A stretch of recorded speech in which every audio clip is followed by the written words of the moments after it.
Hey, what's up, YouTube family? It's your favorite black guy from Nebraska. And yes, there's black people here in Nebraska.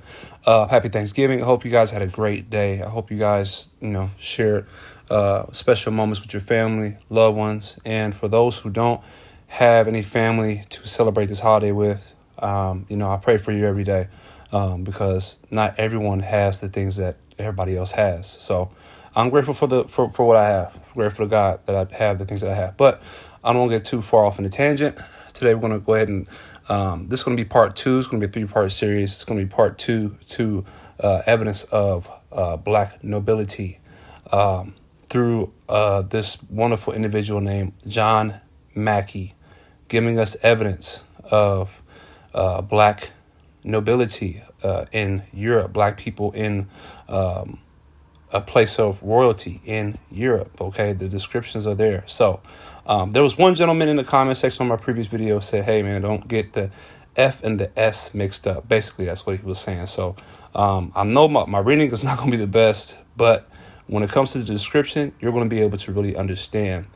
They on these videos, they're going to describe the individual they're talking about as a tall, short, skinny black man. So you will see that. So let's go ahead and get started. I appreciate you guys for tuning in. And you know what's strange? I want to say this real quick. There's sometimes I can catch the algorithm with my videos, and then there are other times where I can't. I won't catch them more than I do catch them. And I wish I can find out the sweet spot, for my videos to get put in the algorithm. But I haven't figured it out yet. Maybe one day I will. But if you're watching this, thank you. I appreciate it. And let's go ahead and get started. Charles, Duke of St. Albans, is son to the King Charles II by Miss Gowan, was made by King William one of the bedchamber and captain of the band Pioneers, and sent by the king to France to congratulate the marriage of Duke of Burgundy. He is a gentleman every way, de bon natured, well-bred, doth not love buffooniffs, is well affected to the constitution of his country. He is of a black complexion, not too tall as the Duke of Northumberland, yet very like King Charles, turned of 30 years old. Charles Fitzroy, Duke of Grafton, is grandson to King Charles II and son to the heirs of Bennet. Earl of Arlington is a very pretty gentleman, hath been abroad in the world, zealous for the constitution of his country, a tall black man about 25 years old. A tall black man and is black in complexion. Court of Great Britain. Buffield Fielding, Earl of Denbigh, is representative of the name and family of Fielding. He was gentleman of the Horth to the prince in the reign of King William, but on the difference between the king and him, quitted that family and hath a regiment of dragoons. He is a gentleman of good nature, but is one of the great drinkers in England. He is tall, fat, very black, and turned of 40 years old. Edward Hyde, Earl of Clarendon, is eldest son to the late Chancellor Hyde and uncle to the Queen. He was a nonjuror all King William reign, as he is in this, was Lord Lieutenant of Ireland in the reign of King Charles II.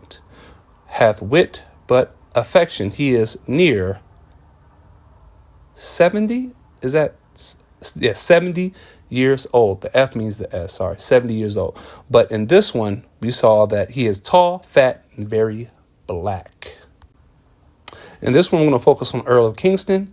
Of the name and family of Pierpoint, hath a very good estate, is a very fine gentleman, a good sense, well bred, and a lover of the ladies, entirely in the interest of his country, making a good figure, is of a black complexion.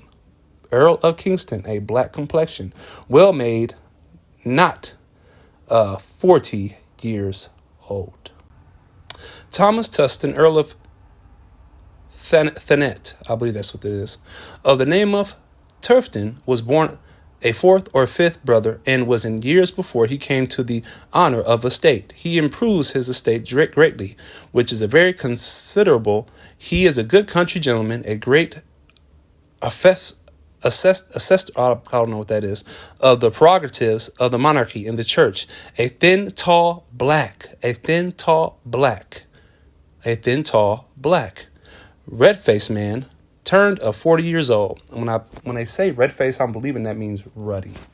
Edward Montagu, Earl of Sandwich, is a branch of the family of Montagu and the grandson of that earl, who was burnt at sea in Soderboy engagement, 1665. He was a gentleman of horse to the prince, of very ordinary parts, married with witty Lord Rochester's, sorry about that, daughter, who makes him very expensive, a tall, thin, black man, about 35 years old. I butchered a lot of that stuff in there, but the description is there, guys. A tall, thin, black man. And a lot of you guys are able to better figure these words out than I am. And, you guys can figure it out. And then you can also tell me in the comment section. But when it comes to the description, like I say, it's there. Tall, thin, black man. Richard, Earl of Ranelagh, is a peer of the Kingdom of Ireland and of a great deal of wit, had originally no great estate, yet hath spent more money, built more fine houses, and laid it out more on household furniture and gardening than any other nobleman in England. He is a great picture and prestigious, expensive, was paymaker general all the left war, and is above £100,000 sterling in arrear, which several parliaments have been calling him to an account for, yet he escapes with the punishment only of losing his place, which the Queen took from him and divided between Mr. Howe.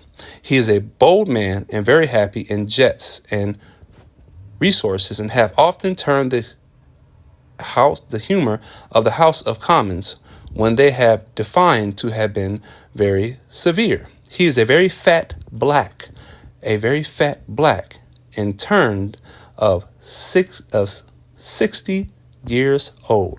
So what's the main focus? He is a very fat black and turned of 60 years old. Heneage Finch, Lord Gurney, is second son of the Lord Chancellor Finch, brother to the Earl of Nottingham, and was solicitor to King James II. He was always a great opposer of the measures of King William's reign, and on the Queen's ascension to the throne, was made a peer by the title of Lord Guernsey, I don't know.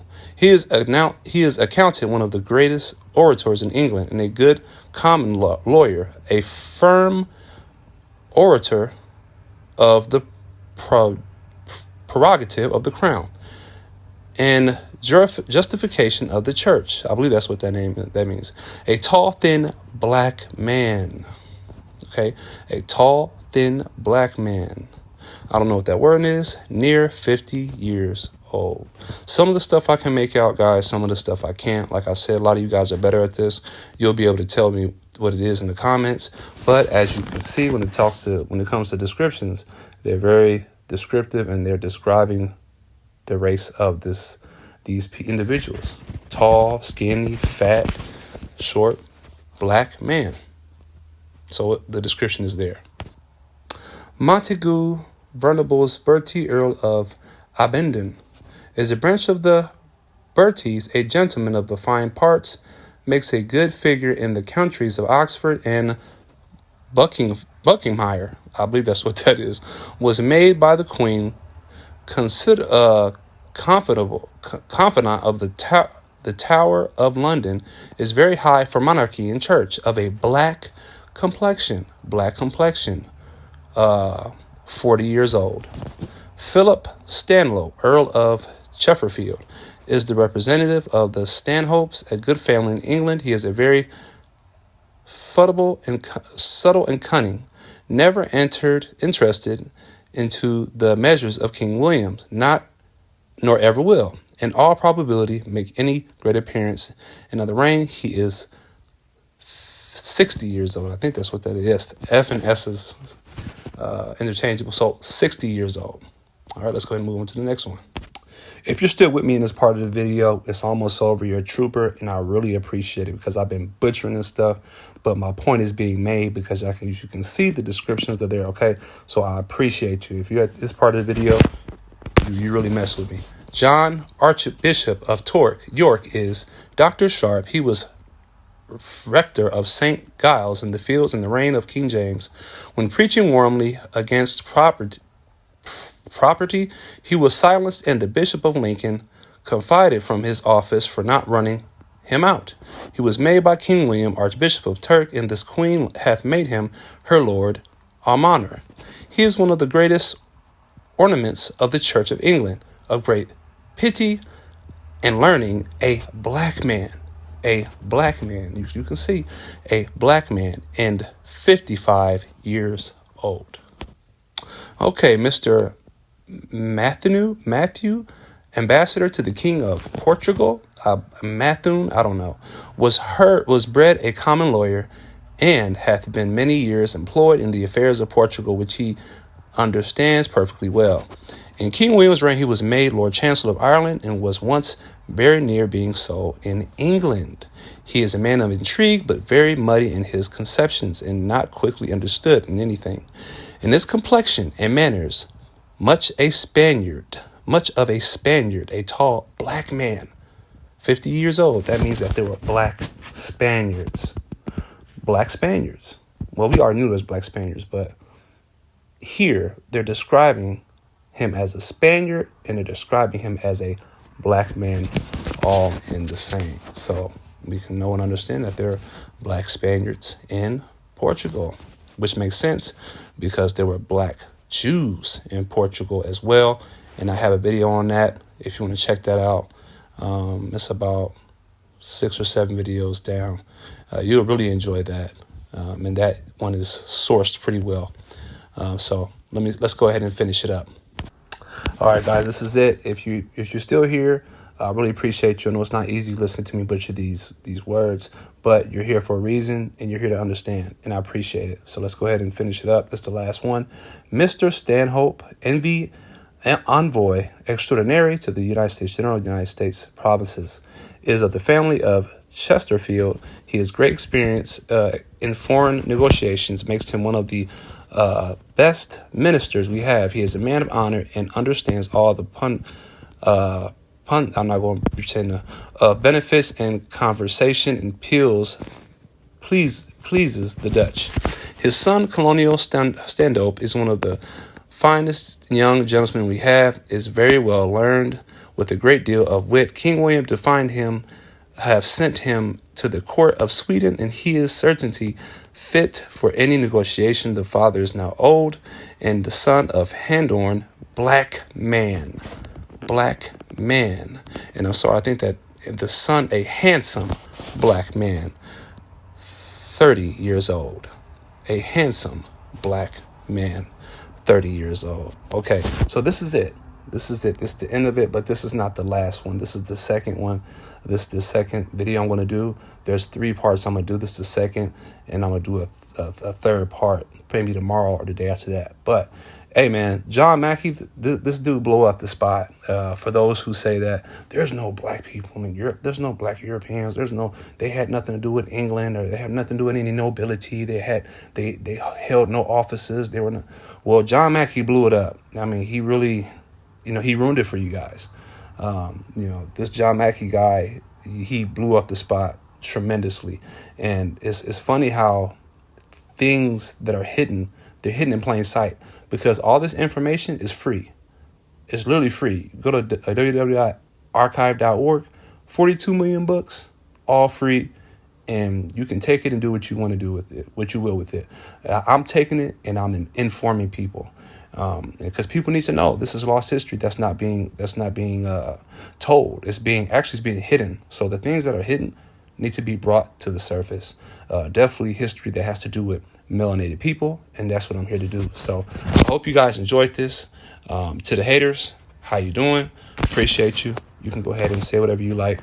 But it's going to be hard to refute this. So it's your favorite black guy from Nebraska. Yes, there's black people in Nebraska. Please like, share, and subscribe. I'm out. Peace.